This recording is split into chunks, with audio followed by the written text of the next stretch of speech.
Hello everyone, and welcome to another episode of Losing the Plot. I'm your host, Leo Robertson, and for every episode I have a conversation with a new person. They're often a writer. They don't have to be, they can be any kind of an artist really, but I will have enjoyed their work, and so I want to talk to them, and we talk about their work, we talk about life, we talk about anything and everything. We lose the plot together, hence the title of the show. We start, as always, with the latest news from Aphotic Realm. So Aphotic Realm now has its own Patreon page. And you can become a patron where, as little as $1 a month, you get access to Aphotic Realm's story archive. That's a whole bunch of digital stories that they will make available to you through their website. You'll get early access to episodes of Losing the Plot, to any videos that they produce and other kind of multimedia material. You can vote on future magazines, like what's the theme going to be. You can also vote on anthology themes, and you'll get a shout out in all future Aphotic Realm magazines and anthologies. These are collector items that will have your name in them for just $1 a month. Should you wish to upgrade to $3 a month, you will get all of that plus digital downloads of all the books that Aphotic Realm puts out. That is such as the Tales from the Realm. That's that was the anthology of best stories from year one. There's Grim Dark Grimoires Volume 1. That's an anthology of grim dark stories edited by A.A. Medina. That's going to be a series, so you'll be able to get more of those, I'm assuming. And you will also get the latest anthology, which is an anthology of Appalachian horror edited by Bo Chappell. And that's the second piece of news that I have here. Let me tell you about this anthology of Appalachian horror. The woods have many secrets, but uprooting them has its consequences. Take a trip through America's backyard with 8 strange and sinister tales of Appalachia. So once again, that's edited by Bo Chappell. It features stories from 8 different, some established, some up and coming horror authors. Do check that out. I wrote this thing. I hope you like it. Let's talk about it, yeah. Let's lose track. Losing the Plot podcast. Losing the Plot podcast. Losing the Plot podcast. Talking to Leo and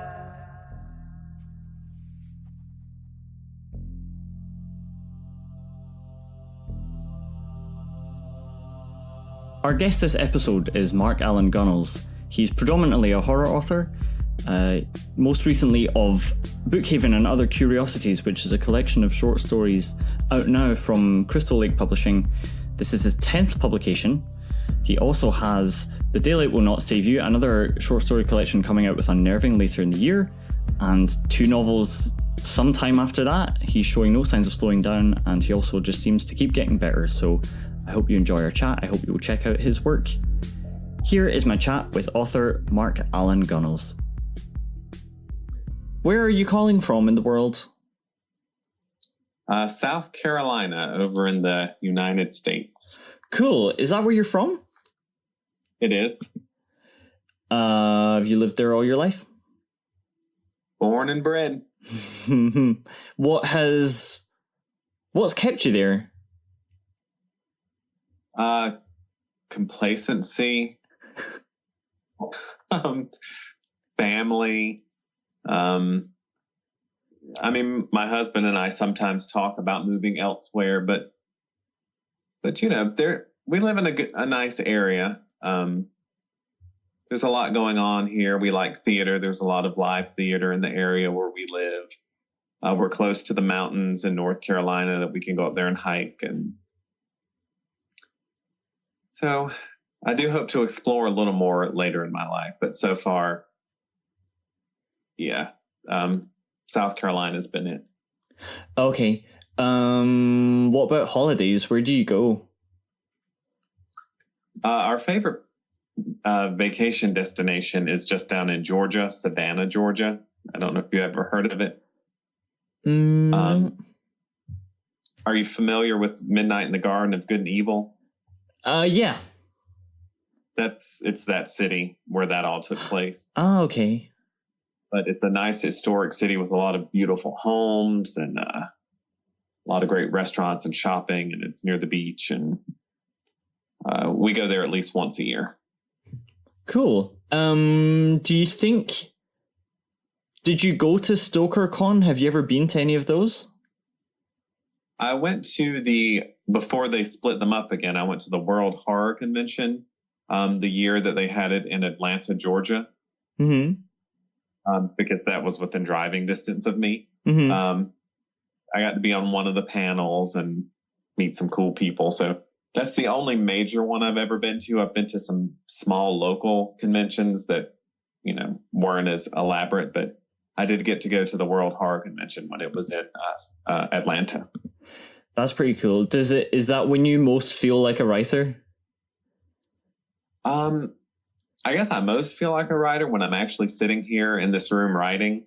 But that was really, I was very nervous to be on the panel, and I was on there with like Jonathan Maubury, who does all those Joe Ledger zombie books and everything. Mm-hmm.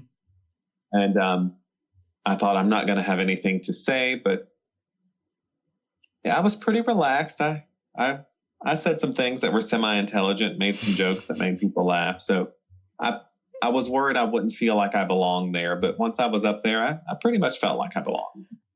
It's funny that sometimes that you can do something for such a long time, and then somebody is like, oh, maybe you can talk to me about it. And you're like, oh, I don't know if I would have anything to say about it. I've only done it for like a decade or something. And I did it so long before I was publishing anything, and there was no one who cared to have me talk to them about it. Mm-hmm. So that when I finally started publishing, I was like, why does anyone care what I have to say? It's like when somebody asked me to sign one of their books, I'm like, well, why do you want mine? Mm-hmm. I usually make a joke like, well, if you're going to try to sell it on eBay, it'll only get you like 10 cents more. Yeah, but do you feel like that was maybe good training for the hard work of just having to write every day? I think so. I did it so long before I ever got published. I was really just doing it because I loved it. Mm-hmm. And so now, even though I am getting published and it's nice and I like, getting money for it, I'm still doing it because I love it. Because I know from all those years, I'd still be doing it even if I wasn't getting any money for it. Mm-hmm. So it keeps me grounded because right now I have to get up at like 4:30 in the morning to fit in writing into my schedule. Wow. But because I'm still doing it because I love it, that makes it a little easier, and it doesn't feel like I'm doing a chore, if that makes any sense. Right. That's great. Yeah. And I imagine it must be rewarding that you're able to write stuff that you love and get that published. I do like that. And that's one of, I think, the great freedoms of the small press. Mm-hmm. Is that there's less pressure to like write to a formula or write the same thing that you wrote before. Like I can just write whatever I want to and then find a publisher that's interested in that kind of thing. Yeah, very good point. Absolutely. So this marks the occasion of publication of Bookhaven, which is, what number of collection is this now? Let's count. I have my books in here. 10. I guess this is the 10th collection. That's incredible. I mean, I'd read Flowers in a Dumpster before. Okay. But I didn't know there were so many in between. So how do you think that now that you're on your 10th collection, or this is your 10th publication, like, do you find that your interests or concerns as a writer have changed over time? I don't know. I've always just really wrote whatever came into my head. And that's always been kind of an eclectic, diverse mix of things. So, I may have a horror story. I may have all my collections usually have a few non-horror stories in them as well. This one has some poetry in it. So I've always just not worried too much about, I don't really think about genre or categories when I'm writing. And it's just always sort of been that way. I do favor horror, definitely more than anything else, because that's sort of what I've always been passionate about. But I feel like I've always just written whatever I felt moved to write in that moment and just tried to do the best job I could with it. Do you favor short stories then? And I know you're a fan of flash fiction as well. I am. And I do have a particular love for the short story form. I always say that's probably my truest love. I enjoy the challenge of novellas and novels, and I've published quite a few of those as well.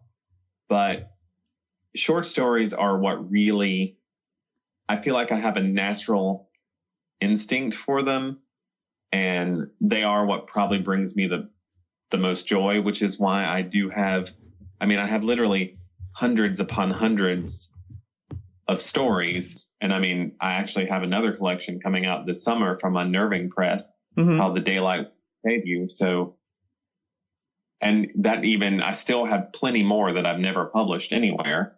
So yeah, I'm just always returning to short stories. I'll never turn away from that because I do love those with a particular passion.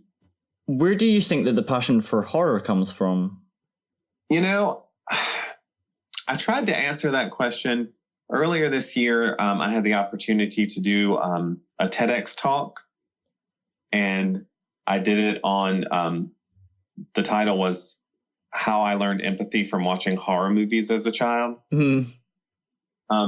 Because I do believe very strongly that true horror doesn't just elicit empathy in the audience, but it hinges on it. It hinges on pulling an empathetic response out of the audience. And as part of that talk, I was trying to think because from a very early age, I was just a complete horror fan. And I can't say exactly where that comes from. I do know I was exposed to it early. I do have a memory of when I was around 5, my family watched the original Salem's Lot miniseries when it first aired, and they let me watch it. And I do have a memory of that. And then my mother actually let me watch a little bit of The Exorcist when I was probably around 10. And I didn't get through it because I ended up hiding behind the sofa and she sent me to bed.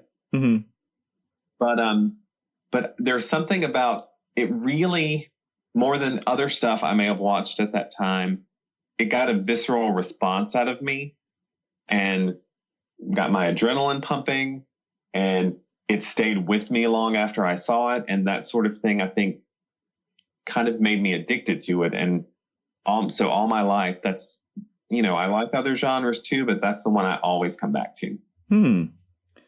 And do you think with this collection coming out, do you feel like you've improved as a writer across these books?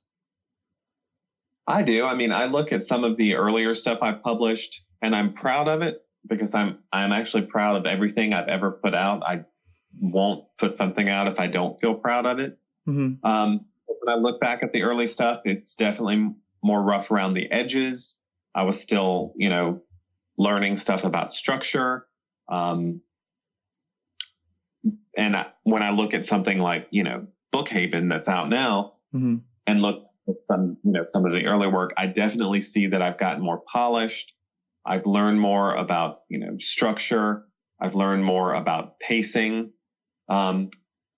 So it doesn't make me think less of the earlier work, because when I look at that, I see that is the best I was capable of at that point in my journey.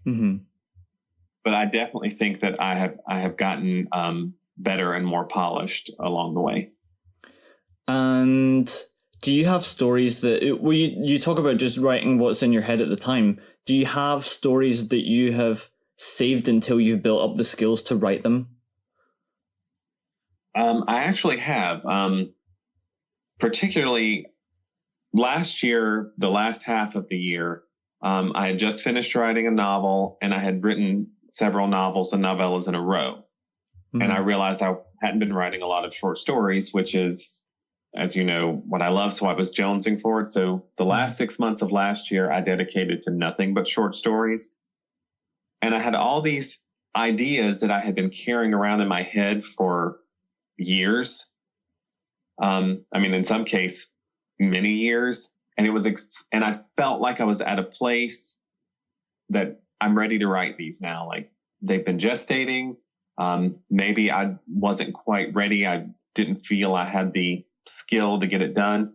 And for the most part, I was very happy. And I was happy that I waited, because I feel like I wouldn't have been able to tell them in the same way if I would have written them when I first had the idea. So, because I've done that before. Actually, the title novella in the new collection, Bookhaven, I tried to write it many years ago, and it just wasn't working. I don't think I was at a place yet in my just education and development, and I couldn't make it work. So I had to wait a few years, and then I tried again, and then it just sort of all clicked, and I knew how I needed to structure it.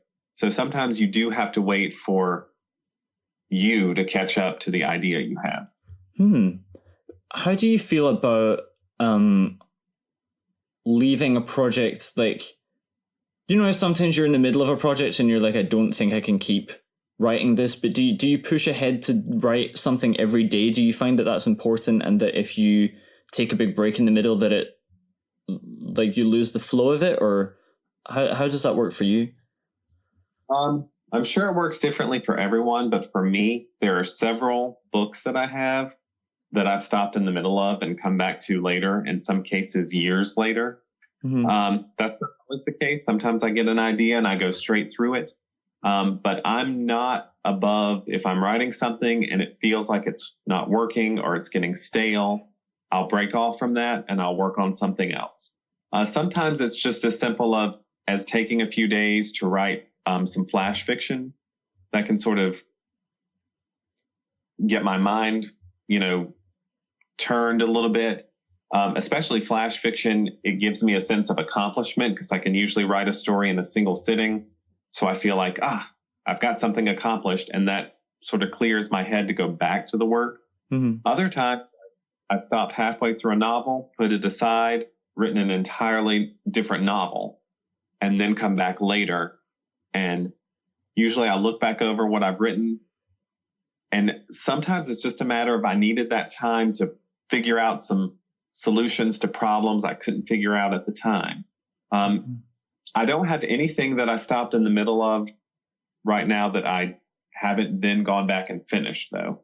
Like I said, there have been a couple of cases where it was a few years before I went back and finished them. But yeah, sometimes I do just stop and start a whole other project and then go back and finish that original project later. So let's talk about Bookhaven. In the title story, you've got this future in which all digital books are suddenly erased. And then I was thinking, if that happened, which book or books would you miss the most? Oh, there's so many. There are certain, it may be cliche, but I'm a huge Stephen King fan. He was the writer that really excited me in my formative teen years. And there are certain of his books. Misery is a book I go back and reread periodically. And I feel like I would definitely miss that one. Stories like Boy's Life by Robert McCammon, or there are several Joe Lansdale books, particularly The Bottoms and A Fine Dark Line, Books of Blood by Clive Barker. There are so many, I almost could name them, but yeah, it would be rough for me if suddenly all the books were gone. There's a character in the story who has the idea of improving stories that they recover. So they're finding these stories again, and then they think, maybe I can do a better job. Are there any stories that you know of that you get really frustrated with and you think they should have been written differently somehow? I tend not to. There are books where I don't feel satisfied by the ending. But I'm a big believer in it's the storyteller's story to tell. I don't have to like all of them. I don't have to be the target audience for all of them. And I don't have to be satisfied by the conclusion of all of them.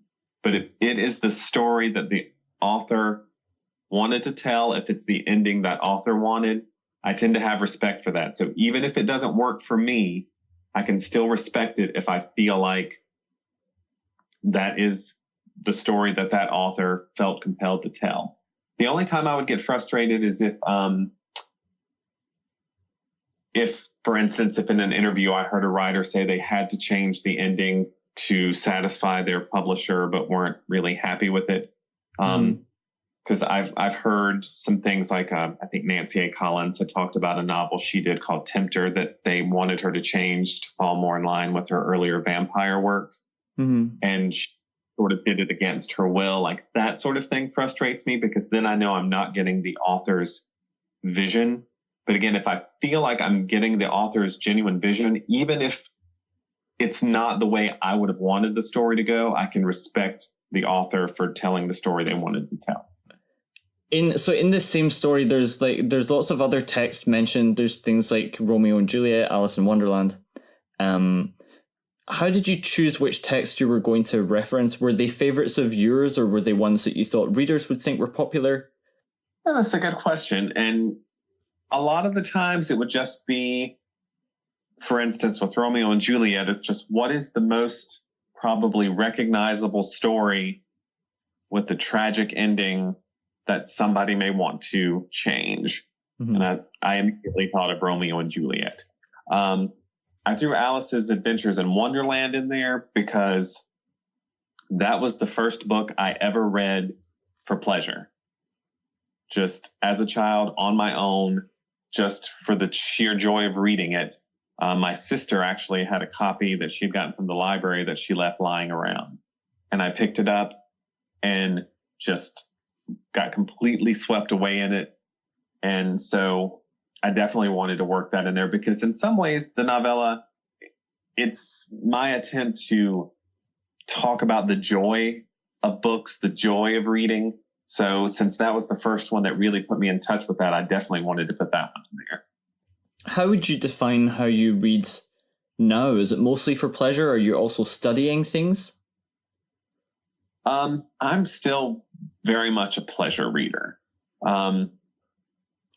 Sometimes when I've read a particularly good book, afterwards I may sort of go back and think like, wow, and I can sort of think the structure of this was very impressive and I can learn something from that.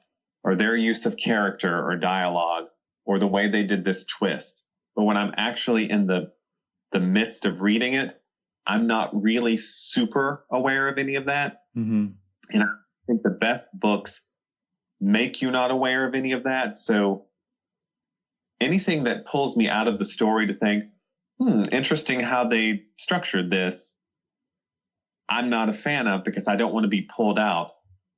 Maybe I can appreciate that after, but in the middle of it, all I want to do is be swept away by the story. So I'm still very much a pleasure reader. Yeah, I totally agree. I think that's the best way to get better as a writer as well, really, is just to find stuff that you enjoy the most. Yeah. I definitely think the more you read, I mean, obviously the more you write, the better you're going to get, but the more you read, that's also going to help inform you as a writer. And I relate to how you say when you first read something, you just want to enjoy the book. But then again, I guess, do you do a lot of rereading? I don't do as much as I used to, mostly because I have a book addiction and I just keep buying books. I feel almost somehow unfaithful if I'm then just going back and reading something I already read when all these other books are waiting. I've reread in the last couple of years a few Stephen King books that I had not read since I was a teenager. And definitely it's interesting. The older I get, the more I can appreciate certain things. Like I reread It for the first time since I was a teenager. And I definitely much more enjoyed the adult sections of the novel than I did when I was a teenager, because I couldn't relate to any of that yet. I mean, I still loved the novel when I was a teenager, but it had like another layer to it, because now there are certain things that those adults were going through that I've been through. So I do reread some Stephen King. I've reread some Clive Barker. So sometimes I go back to my favorites and reread them. Or like I said, just something I haven't read since I was a teenager, because I'm curious to see what I might get out of it now. But more and more lately, I'm not doing a lot of rereading, again, just because, I mean, right now I'm sitting next to just a mountain of books because I've run out of shelf space and they're just stacked up everywhere. Yeah, well, I totally relate to that. My laptop right now is propped up on a ton of books. And are there any books that you've read that you feel like you enjoyed the experience of them so much that you would never reread them because you wouldn't want to unpick them? Not necessarily that. There are some books I've read. For instance, The Girl Next Door by Jack Ketchum, which is a book I absolutely thought was brilliant, and it was powerful, and it, like I said, it was just brilliant. But I don't know that I would ever go back and reread it, because it was also very painful and traumatic. He got so much into the raw trauma of that story that I appreciate it and applaud it, but I don't know if I would willingly go through it again. I feel that way about certain movies, like Boys Don't Cry, great movie. I've never seen it since the first time, and I don't know that I would want to go through that again. Here's another question I had about this latest collection. So I started reading the story Welcome Home, and then I thought, wait, I think I remember this premise. Then I realized it was like the thrilling conclusion to the trilogy that you'd started in Flowers in a Dumpster, which is really cool. But how much space was there between those stories, and why did you think to write a third one? Well, there was quite a lot of stories. The original story, which was just called Welcome, I wrote probably back in the early 2000s. And then maybe 5 or so years later, I wrote the second story, Welcome Back. And the reason, and both of the stories were in Flowers and a Dumpster. The reason that I ended up writing a third one, other than the fact that I did get an idea for a third one, was when Flowers in a Dumpster came out, I was already talking with Joe at Crystal Lake Publishing about doing another collection with them. And he had suggested it might be interesting if I did some follow-ups to stories that were in Flowers in a Dumpster. And I did have those 2 stories, and I did have the inkling of an idea for a third one. So, and I wrote that. So, more than a decade from the time I wrote the original one, I was writing that one. And there's actually a second story in Bookhaven that's a follow-up. There's a story in Flowers in a Dumpster called Survival of the Fittest, post-apocalyptic story. It was written, that one was actually written when I was in college. That's how long ago that was. Back in the early 90s or mid 90s. But I wrote that. I was really into Xena and Buffy and Ripley and Sarah Connor back then. So I wanted to write my own kick-ass female character. So I wrote this post-apocalyptic story. Back in my college days, I had this idea that I was going to do a whole series with this character and her sidekick. But then I never wrote anymore. So when he talked about doing a follow-up, I thought, this is my chance to finally do that, to take this story I wrote in college where I dreamed of doing a series. So I wrote the follow-up for Bookhaven, which is called Evolution. And then I actually wrote a third story called Mutation, which will be in the collection that's coming out this summer. What does it feel like to revisit these characters? Like in Welcome Home, for example, this third story of this trilogy, did it feel to you like these characters were just trapped in the house waiting for you to write something else for them to do? A little bit. Because I did, when I approached both those stories, I worried, can I get sort of back into this world? It's been so long. But I don't know. It's like they were waiting for me. Like when I went back, they were there and they were just like, okay, and this is where we are now. I felt that a lot with Welcome Home. I felt it particularly strongly when I did Evolution. It just felt like they were right there for me and were sort of wanting to know what had taken me so long to get back to them. I mean, I've seen a little bit on Facebook that you are, I mean, there's so much kind of chat right now about diversity and representation. Is that a particular thing that you consider when you're writing a new story? I don't know if I consider it. It sort of comes naturally to me. I am a gay man, so I tend to write a lot of gay characters. Not exclusively. I do have, many stories that do not feature gay characters. Mm-hmm. But I do believe strongly that the more diverse the genre becomes, the stronger the genre becomes. I feel like when you get diverse voices, whether it's LGBT or, racial minorities or, women, when you bring in different voices, you get different perspectives, you get different life experiences, and that can put a different twist even on a familiar premise. So I just think it's exciting to see the genre getting more diverse, because I think it's just going to give us better and more unique stories. So when I sit down, I don't think, okay, I'm going to write a story about a gay character. Like I said, that sort of stuff just sort of comes naturally to me, but I am excited that I can do that and still find a place in the horror genre, because that was a big fear of mine growing up in the 80s. I didn't really see a lot of diversity in the horror genre, and I didn't know be a place for me there. I mean, it was before even like Clive Barker was out. So I just didn't see any representation that would make me think, oh, they're going to accept you. So I'm excited that we've gotten to a place where you can find a lot more diverse authors in the horror genre. Interesting. What was it like when you discovered Clive Barker? I discovered Clive Barker before I knew he was even a gay man. But I had heard a lot about him. I read some of his books of blood, which I thought were amazing. And so I started reading some of his novels. I read Weave World, which was like, it's one of those stories where like if you try to explain the premise, it sounds ridiculous, but like he completely made me buy into it.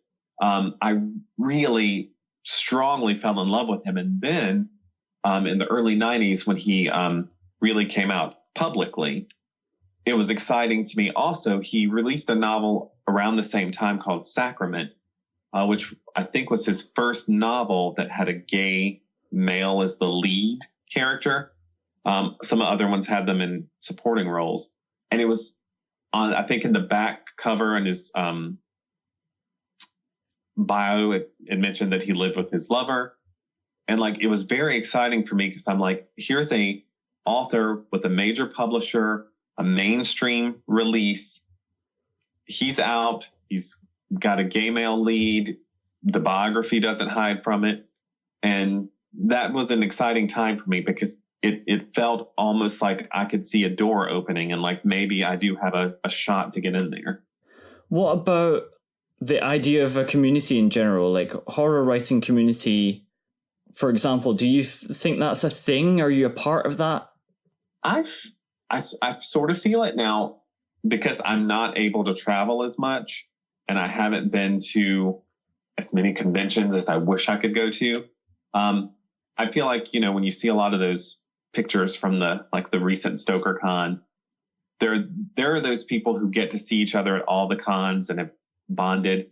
I don't have that as much, but just the online community, I definitely feel it. I feel accepted. I feel like there's some great people out there. There have been some writers who have been very kind and gracious to me. John R. Little has always been a big supporter of mine. Like before I even knew him or had any connection to him online, he was saying really nice things about my very first collection, Tales from the Midnight Shift. And you're always going to run into some people who are, not quite as kind or generous, but for the most part, I found a lot of camaraderie and acceptance and friendship in the horror community. Is it important for you to so you mentioned some people who have championed your work. Do you find it important to give back similarly? Have you found ways to help other writers or to advocate works that you like? I definitely think that's an important thing. We're all in this together. I don't really have a competitive feel for the horror genre. Like, if someone has a huge success, the human nature says you're going to be a little jealous, but I absolutely champion that because it's not a competition. I don't have to be better than someone else. I just want to be as good as I can be. So if I'm as good as I can be and I'm still never the best, that's okay with me. I don't need to be the best. I just want to be as good as I can be. And I want to support everyone else. And I do think it's important. A lot of times, if someone asks if I'll read a book early and give a blurb, I'll definitely say, yes, because other authors have read my stuff early and given me blurbs. When I read a book I love, I just want to be a cheerleader for it because I want people to know about it. So I'm definitely a big proponent of supporting writers that you respect and works that you love. And so I'm always going to be a big cheerleader for other writers. Also, just from a promotional standpoint, that also makes when I have this book out and I'm probably obnoxiously posting about it, I think it makes it a little easier to take because I'm not only ever posting about myself, but about the other books and writers that I love. Yeah, that's a very good point. Do you consider yourself a reader first and a writer second? It's probably the best way to put it. That's a hard one for me to answer because they both feel so hardwired into me. I can't imagine life without writing, but I also can't imagine life without reading.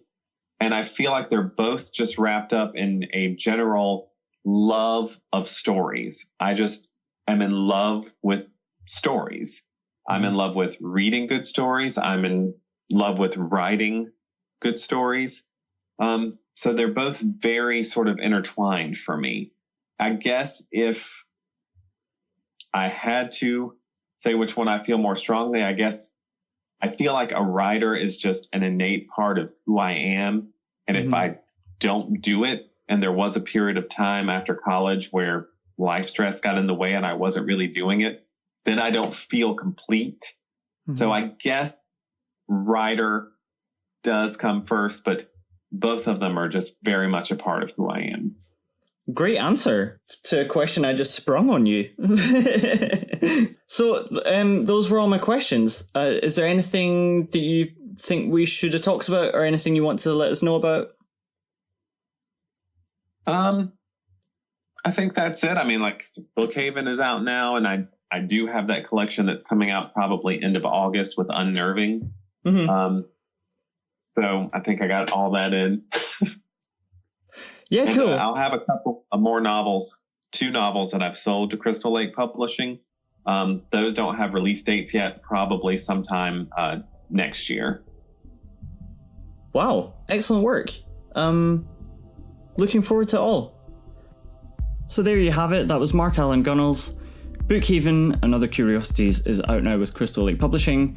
The Daylight Will Not Save You is out later in the year with Unnerving. More novels to come from Crystal Lake Publishing.